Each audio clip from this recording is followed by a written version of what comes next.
ದರ್ಶನ್ ಪರ ವಕೀಲ ಹಾಗೂ ಎಸ್ಪಿಪಿ ಮಧ್ಯೆ ಕಾವೇರ್ತಾ ಇದೆ ವಾದ ಮತ್ತು ಪ್ರತಿವಾದ.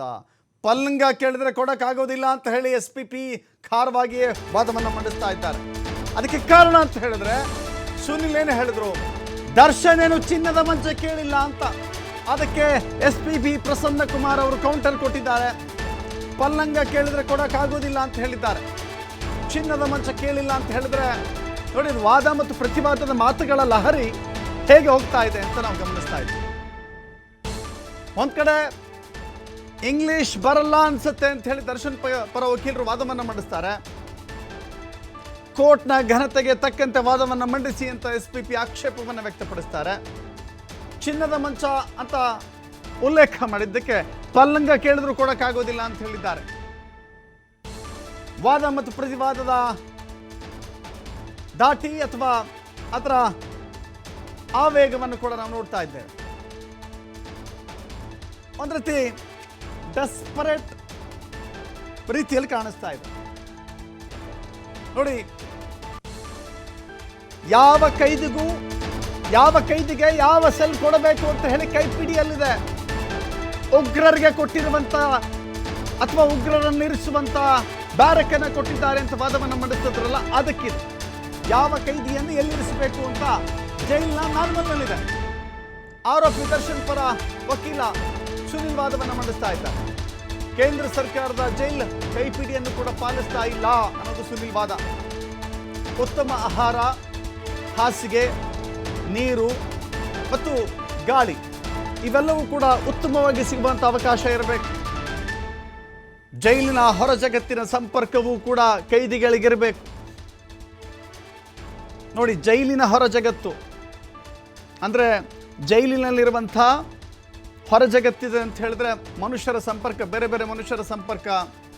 ಕೇವಲ ಒಂದು ರೂಮ್ನಲ್ಲಿ ಕೂಡ ಹಾಕ್ಬಿಟ್ರೆ ಜೈಲು ಅಧಿಕಾರಿಗಳು ಮತ್ತು ಸಿಬ್ಬಂದಿಯನ್ನು ಬಿಟ್ಟು ಬೇರೆ ಜನಗಳೇ ಸಿಗಲಿಲ್ಲ ಅಂತ ಹೇಳಿದ್ರೆ ಮನುಷ್ಯನ ಮಾನಸಿಕ ಸ್ಥಿತಿ ಏನಾಗುತ್ತೆ ಅನ್ನುವ ಅಂಶವನ್ನು ಗಮನದಲ್ಲಿಟ್ಟುಕೊಂಡು ಸುನಿಲ್ ವಾದವನ್ನು ಮಂಡಿಸ್ತಾ ಇದ್ದಾರೆ. ಜೈಲಿನ ಹೊರ ಜಗತ್ತಿನ ಸಂಪರ್ಕವೂ ಕೂಡ ಕೈದಿಗಳಿಗಿರಬೇಕು ಅಂತ.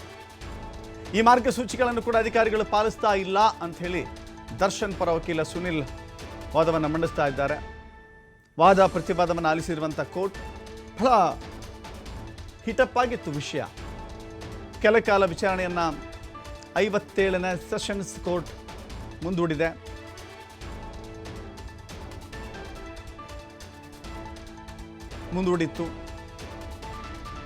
ಮುಂದೂಡಿದ ನಂತರದಲ್ಲಿ ಮತ್ತೆ ವಿಚಾರಣೆ ಪುನರಾರಂಭ ಆಗಿದೆ. ಕೆಲ ಕಾಲ ಮುಂದೂಡಿದಂಥ ಕೋರ್ಟ್ನ ಕಲಾಪ ಮತ್ತೆ ಆರಂಭ ಆಗಿದೆ.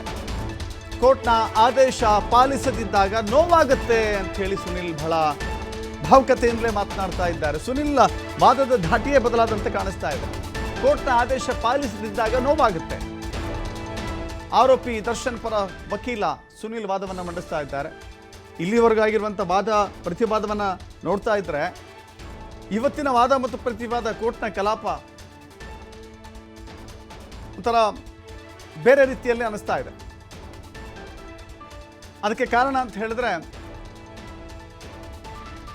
ಇದು ಜೈಲಿನ ಮ್ಯಾನ್ಯುವಲ್ ಪ್ರಕಾರವೂ ಕೂಡ, ನಿಯಮಗಳ ಪ್ರಕಾರವೂ ಕೂಡ ಉಲ್ಲೇಖಿಸಿ ಮಾತನಾಡ್ತಾ ಇದ್ದಾರೆ ಸುನಿಲ್. ಅದರ ಜೊತೆಗೆ ಒಬ್ಬ ಮನುಷ್ಯನಿಗೆ ಒಂದು ಕೋಣೆಯೊಳಗೆ ಕೂಡ ಹಾಕಿದ್ರೆ ಹೊರ ಜಗತ್ತಿನ ಸಂಪರ್ಕವೇ ಇಲ್ಲದಂತೆ ಹಾಕಿಬಿಟ್ರೆ ಮನುಷ್ಯನ ಮಾನಸಿಕ ಸ್ಥಿತಿ ಎಲ್ಲಿಗೆ ಬಂದು ನಿಲ್ಲುತ್ತೆ ಅನ್ನೋ ರೀತಿಯಲ್ಲಿಯೂ ಕೂಡ ನೋಡಿ.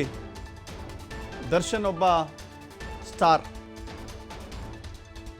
ಮನೆ ಮುಂದೆ ಪ್ರತಿನಿತ್ಯವೂ ಕೂಡ ನೂರಾರು ಅಭಿಮಾನಿಗಳು ಫೋಟೋ ತೆಗೆದುಕೊಳ್ಳೋಕೆ, ಜೈಕಾರ ಹಾಕೋಕೆ, ಮಾಲೆ ಹಾಕೋಕೆ, ಡಿ ಬಾಸ್ ಅನ್ನೋಕೆ. ಮನೆಯೊಳಗಡೆ ಕೈಗೊಂದು ಕಾಲಿಗೊಂದು ಕೆಲಸದವರು. ಶೂಟಿಂಗ್ ಸೆಟ್ನಲ್ಲಿ ಚಿಟಿಕೆ ಹೊಡೆದ್ರೆ ಏನು ಬೇಕಾದರೂ ತರಿಸಿಕೊಳ್ಳಬಲ್ಲಂಥ ಒಬ್ಬ ನಟ. ಈಗ ಏನಕ್ಕಾಗಿ ಅಲವತ್ಕೊಳ್ತಾ ಇದ್ದಾರೆ ಅಂದರೆ, ಓಡಾಡೋಕೆ ಒಂದು ಸ್ವಲ್ಪ ಜಾಗ ಕೊಡಿ, ಒಂದು ಎಕ್ಸ್ಟ್ರಾ ತಲೆದಿಂಬು ಕೊಡಿ,